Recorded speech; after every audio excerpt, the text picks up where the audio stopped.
بے وقوف کو اس کی حماقت کے مانند جواب مت دے، ایسا نہ ہو کہ تو بھی اس کی مانند ہو جائے۔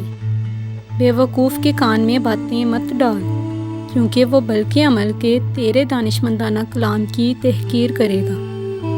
ایک خوش مزاج پس مردہ دلوں کی دوا ہے۔ جاہل اپنے دل میں جو کچھ ہے ظاہر کرتا ہے، مگر دانشمند اسے آخری موقع تک چھپائے رکھتا ہے۔ وہ جس کے دل میں برائی ہے بھلائی نہ پائے گا، اور جس کی زبان میں نکتہ چینی ہے آفت میں گرے گا۔ مصائب سے نہ گھبراؤ، ستارے ہمیشہ تاریکی میں چمکتے ہیں۔ وہ چیز جس کے لیے عبادت بھی کام نہیں دیتی، اس کا نام قبر ہے۔ اللہ تعالیٰ کا خوف عقل کی انتہا ہے۔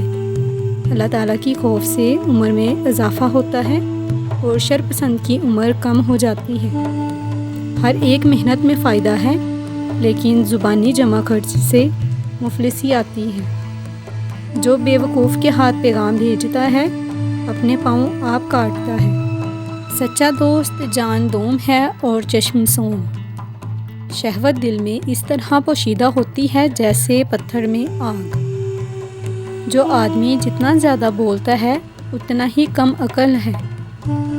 اے کاہل آدمی، چیونٹی کے پاس جا، اس کی روش کو دیکھ اور دانش مندی حاصل کر کہ باوجود کہ اس کا کوئی سردار نہیں یا حاکم نہیں، وہ گرمی کے موسم میں اپنے لیے خورد و نوش جمع کرتی ہے اور سردی میں اس سے فائدہ اٹھاتی ہے۔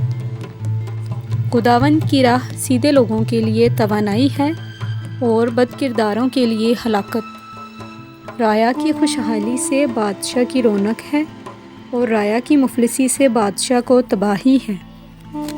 محتاجی دین کو تنگ عقل کو ضعیف اور مروت کو زائل کر دیتی ہے۔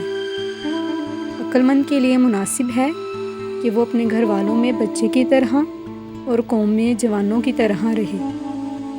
ایک مخلص اور دانا دوست پھلدار درخت کی مانند ہوتا ہے۔ اگر اس کے نیچے بیٹھو گے تو سایہ دے گا، اور اگر اوپر چڑھے گئے تو پھل پاؤ گے۔